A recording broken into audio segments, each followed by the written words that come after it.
আসসালামু আলাইকুম। আজকে আপনাদের দেখাবো কীভাবে বনসাইয়ের মাটি তৈরি করবেন সিম্পল ওয়েতে। আপনারা বনসাইয়ের মাটি তৈরি করার জন্য জাস্ট 3টা উপাদান নেবেন।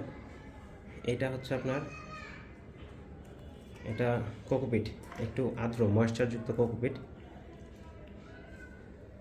এরকম ময়েশ্চারযুক্ত কোকোপিট নেবেন, কিছু ভার্মি কম্পোস্ট, আর কিছু বাগানের মাটি। এই মাটিটা আমি আগে রেডি করে রেখেছিলাম, এটা আমার বনসাইয়ের মাটি। এটার মধ্যে কিছু ধানের চিটা, এটার মধ্যে কিছু পরিমাণে ধানের চিটা, কিছু বালি, কিছু লাল ইটের গুঁড়া, এরকম লাল ইটের গুঁড়া মিক্স করা আছে। হ্যাঁ, এগুলো সবই প্রকৃতিতে পাওয়া যায়, খুব সহজলভ্য। হ্যাঁ, তো এই 3টা আইটেম, যেমন এটার মধ্যে শুধু ধানের চিটা, বালি, মোটা বালি, আর হচ্ছে আপনার ইটের গুঁড়া মিক্স করা আছে সয়েলটাতে। যেহেতু অল্প জায়গায় গাছটাকে সার্ভাইভ করাবো, সেক্ষেত্রে যে পরিমাণে বালি বা মাটি নিয়েছি তার থেকে 10%, দ্যাট মিনস 60% বালি নিলে 60% মাটি নিলে এর মধ্যে 40% নিচ্ছে আপনার এই ভার্মি কম্পোস্টটা মিশিয়ে দিলাম। আর এটা আর্দ্রতা ধরে রাখার জন্য কিছু কোকোপিট ইউজ করলাম, যাতে পানিটা ধরে রাখতে পারে, ময়েশ্চারটা ধরে রাখতে পারে। তো এটা মিলে একটা সয়েল আমরা তৈরি করব। হয়ে গেল একটা আদর্শ সয়েল।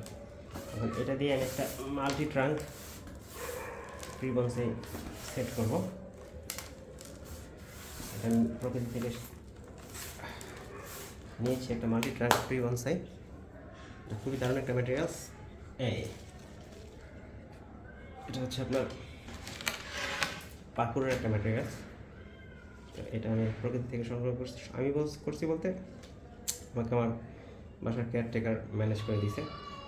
তো ওনাকে আমি অনেকদিন আগে বলেছিলাম। এটাও দেখেন লাল পাতা, এটা লাল পাতা পাকুড়। এটা ছোটো অবস্থায় পাতাটা লাল থাকে, বড় হলে আস্তে আস্তে গ্রিন হয়ে যায়। তো এটাকে পটিং করার আগে প্রথমে যে জিনিসটা করতে হবে সেটা হচ্ছে ডিফলিয়েশন করার পরে আমরা এটা দেখবো যে শিকড়ে কোথাও কোনো সমস্যা আছে কিনা। ডিফলিয়েশন করাটা জরুরি, কারণ আমরা যখন গাছের রুট বল ভেঙে ফেলি তখন গাছের পাতা খাবার তৈরির কাজ করে। যখন মাটি থেকে খাবার নিতে পারে না, তখন গাছ তার শরীর থেকে পুষ্টিটা নেয়, তখন গাছের ট্রাঙ্কটা ক্ষতিগ্রস্ত হয় বা চিকন হয়ে যায়। যার কারণে অবশ্যই অনেকে হয়তো মায়া করে যে এত সুন্দর পাতা কেটে দিব, কিন্তু এটা আপনাকে কাটতেই হবে। এটা না কাটলে আপনার গাছটাকে সার্ভাইভ করাতে পারবেন না, অনেকাংশে গাছটা মারা যাওয়ার চান্স থাকে।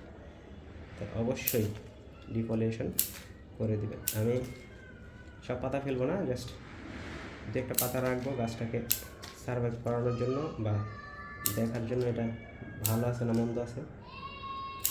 জাস্ট এইভাবে সবগুলো পাতা কেটে দিতে হবে, সব পাতা ফেলে দিতে হবে।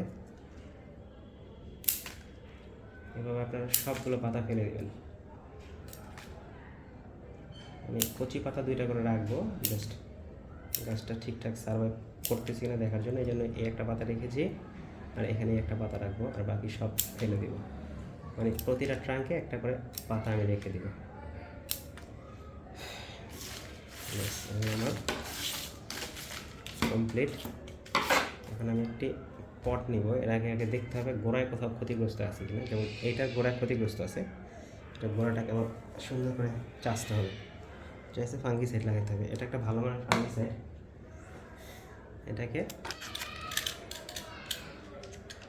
এটা খুব ভালো মানের ফাঙ্গিসাইড। এটা একটা অনলাইন পেজ থেকে নিয়েছিলাম।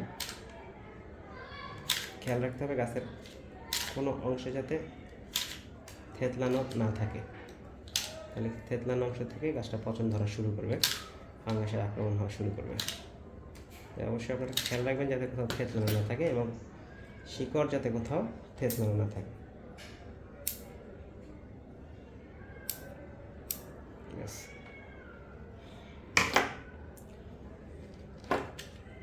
আমাদের কেয়ারটেকার চাচা খুব সুন্দর করে তুলে আনছে। গাছের গোড়াটা তেমন ক্ষতিগ্রস্ত হয়নি, এই গাছটা টিকে যাওয়ার চান্স আছে আলহামদুলিল্লাহ। আর পাকুর বা বাংলা বট, এটা অবশ্য এমনিতেই অল্প যত্নেই টিকে যায়। তারপরেও আমরা প্রিভেনশনের জন্য সামান্য পরিমাণে ফাঙ্গিসাইড দিয়ে দেবেন জাস্ট প্রিভেনশনের জন্য।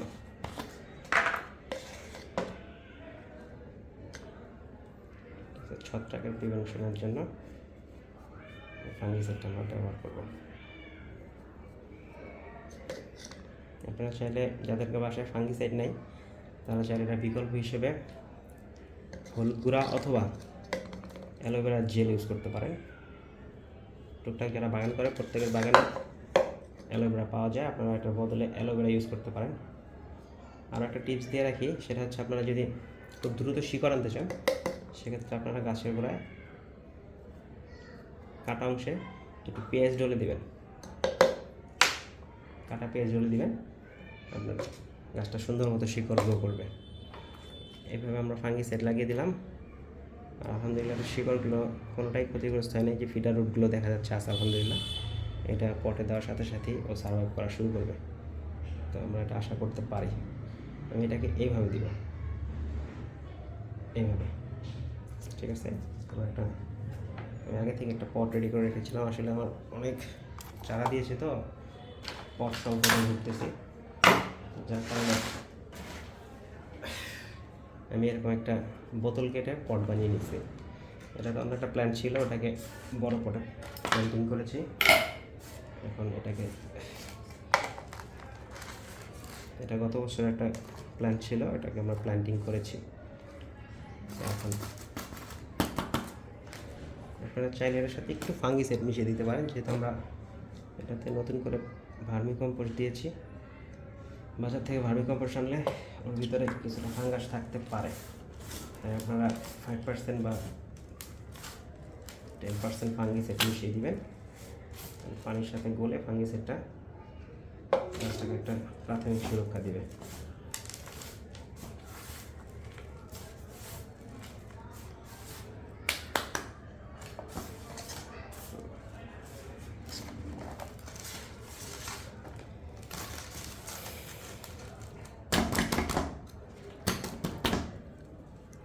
এবার আমরা এটাকে পটিং করবো ইনশাল্লাহ। এটা এইভাবে থাকবে, আর ওর জায়গাতে ওকে সেট করে দেবে। এইভাবেই ছিল, প্রকৃতিতে যেভাবে ছিল ওইভাবেই দিয়ে দিলাম।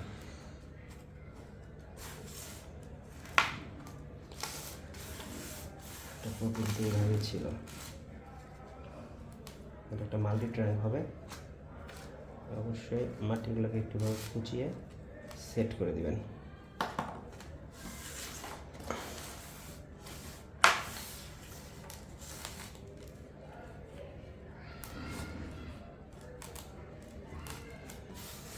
আমি একটু জায়গা রাখলাম যাতে এটাতে পানি আর ভবিষ্যতে যদি খাবার সংকট হয় যাতে খাবার দিতে পারি, এই জন্য আমি একটু জায়গা রেখে দেব। এটাকে মাল্টি ট্যাঙ্ক করে রাখলাম।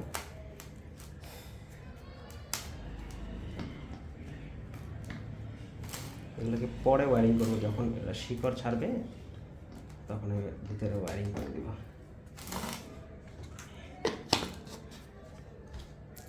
এই হচ্ছে ফাইনাল লুক। এবার একটু স্প্রে দিয়ে পানি দিয়ে দিব।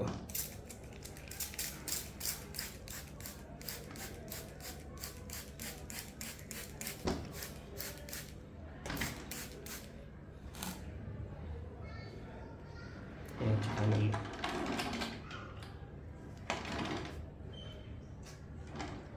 তো আশা করি ভিডিওটা ভালো লাগছে। ভালো লাগলে লাইক কমেন্ট শেয়ার অবশ্যই করবেন এবং আপনার শুভাকাঙ্ক্ষীদের বা সবুজ প্রেমী যারা আছে তাদেরকে দেখার সুযোগ করে দেবেন। এটাকে আমি একটু পানি দিয়ে দিব বেশি করে, যাতে মাটিটা একটু ভেজা থাকে। এটা সকাল পর্যন্ত এটা অবজারভেশন দেখবো। যদি পাতা স্ট্রং হয়ে যায় তাহলে আইসিউ করবো না, আর যদি স্ট্রং না হয় তাহলে আইসিউ করতে হবে বাধ্যতামূলক।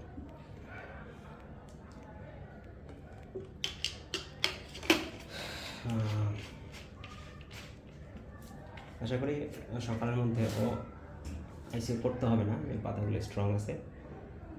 তারপর যদি পাতা নেতিয়ে পড়ে সেক্ষেত্রে অবশ্যই আইসিউ জরুরি, এটা খেয়াল রাখবেন। আর আইসিউ করলে অবশ্যই একসাথে খোলা যাবে না, সময় নিয়ে ধীরে ধীরে খুলতে হবে। ভিডিও ভালো লাগলে লাইক কমেন্ট শেয়ার করবেন। আপনার সবুজ প্রেমী গাছপ্রেমী বন্ধুদের দেখার সুযোগ করে দেবেন। সবসময় সাথে থাকবেন, ভালো ভালো ভিডিও নিয়ে আসবো আপনাদের মাঝে। আসসালামু আলাইকুম, শুভরাত্রি।